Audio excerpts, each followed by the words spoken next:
이 욕망을 알 수 있는 것들이 뭐냐면 내가 쓴 돈의 지출을 놓고 보면 다 보여요. 내가 사회적으로 내 삶에서 무엇을 욕망하고 있는가를 정확하게 이해할 수 있다는 얘기입니다. 그 소득 내에서 하고 싶은 때 그 모든 걸 다 해버린다 그러면 회사에 올 때는 안 가져오는데 자기 가족끼리 이렇게 할 때는 BMW, 좀 센 애들은 벤츠도 이렇게. 그러니까 소득이 1억, 2억, 3억 되더라도 지출이 3억, 4억 되면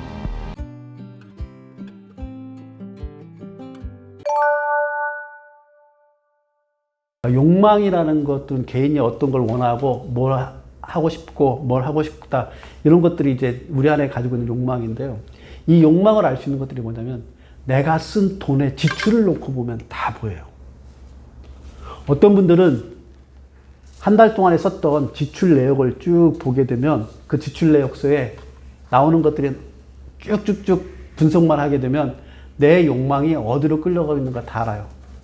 어떤 분들은 맛있는 맛집 가가지고 맛있는 거 많이 먹으려고 하는 사람들이 있을 거고요. 어떤 분들은 한 달 동안에 보면 내 소득 대비해서 지나치게 높은 가치의 차를 운전하다 보니까 차량 유지 비용에 많이 나가는 경우도 있고, 어떤 분들은 진짜 미래를 위해서 자기의 투자를 하기 위해서 학원이나 뭐 영어 학원이든지 아니면 독서 관련된 클럽에다가 등록하든지 해가지고 그 문화 활동비에 대한 것들이 높은 분들이 있을 거고, 이게 뭐냐면 내 안에 가지고 있는 욕망이 어떤 식으로 투영되고 있는 걸 갖다 다 보여주는 게, 그게 바로 지출 관리입니다. 그러니까 지출의 관점에서 나를 바라보면 내가 사회적으로 내 삶에서 무엇을 욕망하고 있는가를 정확하게 이해할 수 있다는 얘기입니다. 근데 여러분들은 의외로 내가 객관적인 데이터, 지출 관리에 대한 데이터를 갖다가 하질 않기 때문에 내가 무엇을 욕망하고 있는지 잘 몰라요. 심지어는 소득이 5천만 원이신 분이 실질적으로 그 5천만 원의 가치를 갖다가 지출로 통제할 수 없는 영역에 차를 갖다가 쓰거나 아니면 여행을 하거나 아니면 그러한 집을 가지고서 월세라든가 이럴 때 사시는 분들이 꽤 있더라고요.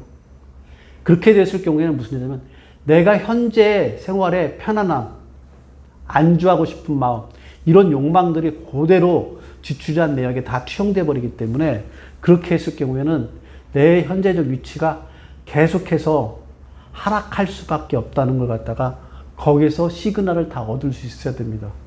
그래서 지출 관리를 통해서 내 자신이 무엇의 욕망에 이끌려 있는가를 갖다가 객관적으로 판단하고, 그 다음에 이게 나한테 내가 이게 감당할 수 없는 영역의 욕망을 내가 지금 현재 생활 속에서 하고 있다는 걸 갖다가 지출 관리의 그 내역을 보면서 올바른 방향으로 나를 이끌어 갈 수 있도록 해줄 수 있는 그런 척도로서의 역할을 갖다가 해줘야 됩니다. 그렇게 해서 내가 욕망이 어느 정도의 위치에서 지금 벌어지고 있는가를 갖다 정확하게 알았을 때, 그랬을 때 내가 경제적 위치 중에 두 번째 영역인 지출 관리 영역을 통해 가지고 내 욕망이 어디에 위치하고 있는 걸 갖다 정확하게 이해할 수 있다, 이 얘기를 좀 말씀드리고 싶습니다.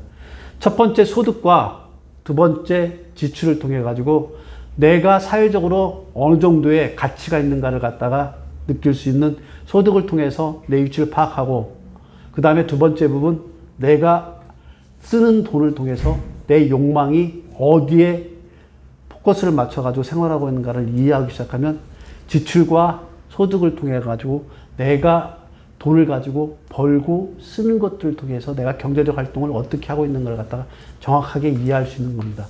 그게 바로 경제적으로 내 자신을 이해하는 것들의 기초 단계입니다.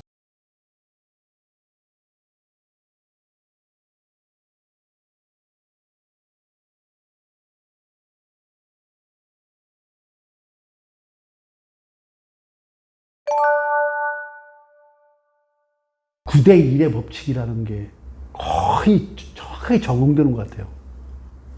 직장 생활하다 보면, 그러니까 9대 1의 법칙인 것 같아요. 9명은 대충 살아요. 그리고 한 명만 현재 위치를 알고 살아가는 것 같아요. 대충 살아가는 분들 주변에 보면 그대로 다 보이잖아요. 그러니까 하고 싶은 때 하면서 다 살아가요. 근데 하고 싶은 때 한다는 얘기는 무슨 의미냐면 자기가 가지고 있는 그 소득 내에서 하고 싶은 때 그 모든 걸 다 해버린다 그러냐면 미래에 준비해야 될 준비 유보금들이 다 소모된 거예요. 직장 생활하면서 직장 생활 퇴직 이후에 저 주변에 이제 많잖아요. 10명 중에서 9명은 다 후회를 해요. 아, 직장에 다닐 때 내 현재 위치를 알았어야 된다. 그러니까 9대1이에요, 딱. 지금 와서 주변에 이렇게 사람들 보면은 한 명 정도만 그래도 그때 당시에 경제적으로 미래를 준비했던 분들은 아, 그래도 그때 했던 게 다행이야. 근데 나머지 9명 정도는 대부분 다 후회를 다 하고 있습니다. 그래서 주변에 한번 보세요. 주변에 보면서 10명 중에 1명이니까 특이한 인간들만 아, 쟤는 왜 이렇게 꾸질꾸질하게 살아가? 예를 들어 설명할까요?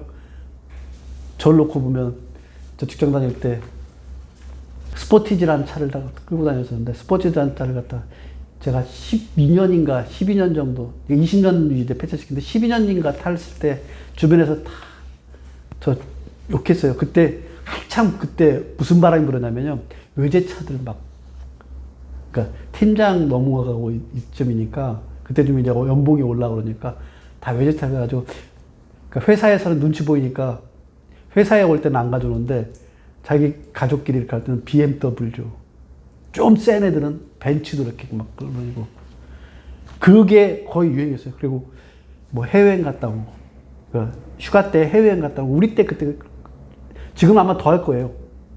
그러니까 그게 기본값이에요. 그게 9명들이 다 그래요.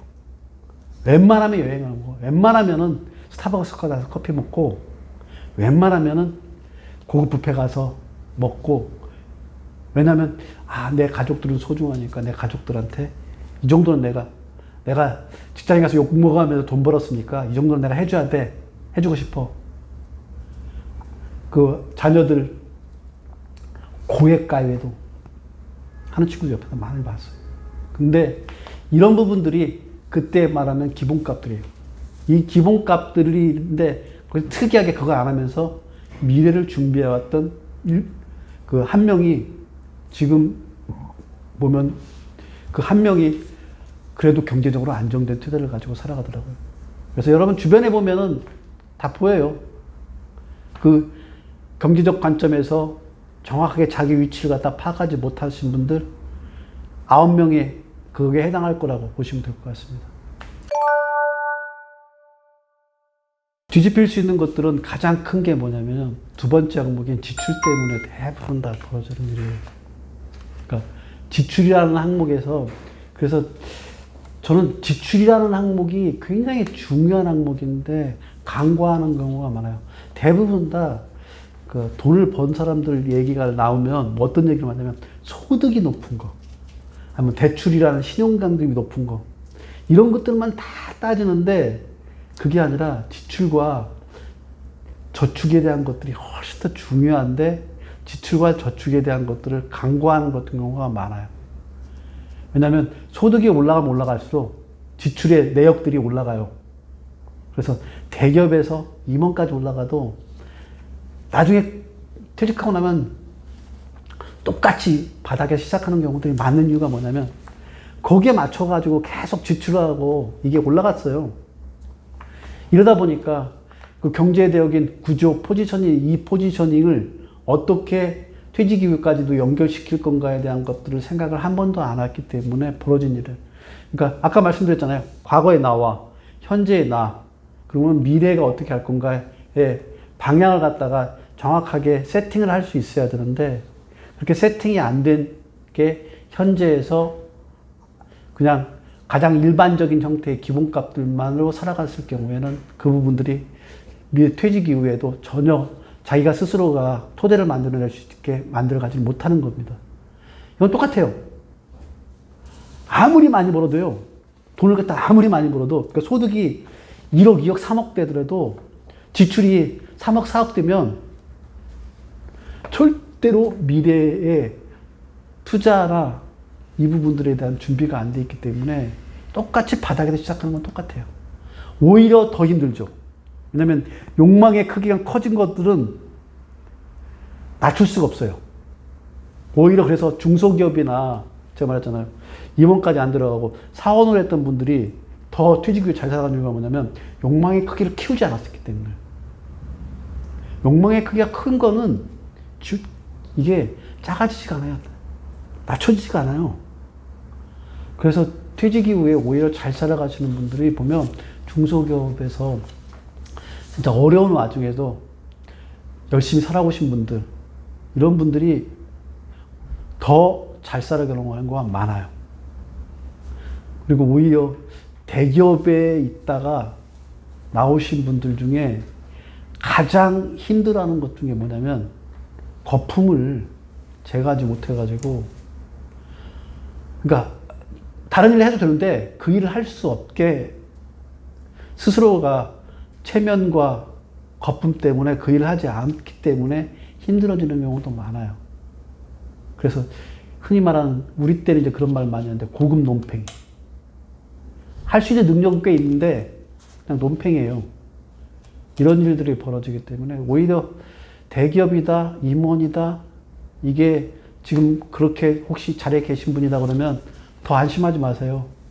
오히려 더 무게가 더 커질 거예요.